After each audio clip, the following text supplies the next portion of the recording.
Good morning and good afternoon to every viewers who's watching the video. Welcome back to our channel Tech World, where we post videos related with crypto or any other topic. Alright, depends on the video. Our channel is not in a single niche, we upload different types of video. So if you like to see different types of video or anything new every single day, then don't forget to hit the like and subscribe to our YouTube channel Tech World. Now let's jump into the video without any further ado. Now if you're facing a browsing problem on your Trust Wallet, now this problem is not for iPhone user, because on iPhone there is no browser feature. Because iPhone user, you are lucky, because Trump Swatted has decided to remove the browser from your iPhone due to some reason, I don't know why. But they simply decided to remove it so we can do anything. Now Android user, if you're facing browsing problems. So let's say you're trying to access the D app if you're trying to access a browser, but your Trust Wallet does not allow that to happen.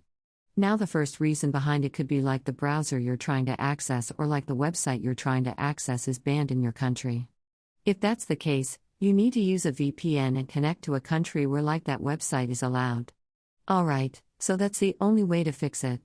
And the other way, let's say your browser just doesn't opens up on your phone, on your Android version of Trust Wallet. As I said, iPhone user, you can do anything, right? So if you're an Android user, and your browser is not opening up in Trust Wallet, just delete a Trust Wallet, reinstall it again, it should probably fix it. And for like iPhone user, if you want to use a browsing feature.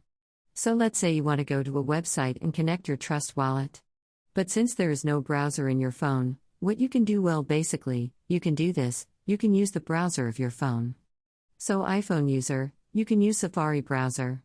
So let's say I want to go to a website. So for an example, I'm going to go to a website called PancakeSwap. It's a website and I want to connect my wallet to Pancakes.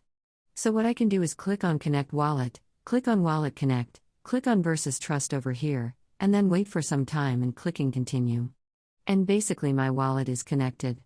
So for iPhone user, you need to use the browser just like this. Alright, it's a bit long process, but you got to do what you got to do. Alright, so that's how we guys can fix our Trust Wallet browser problem for iPhone and for Android. So if you guys found this video helpful, then don't forget to hit the like and subscribe. Bye bye, everybody.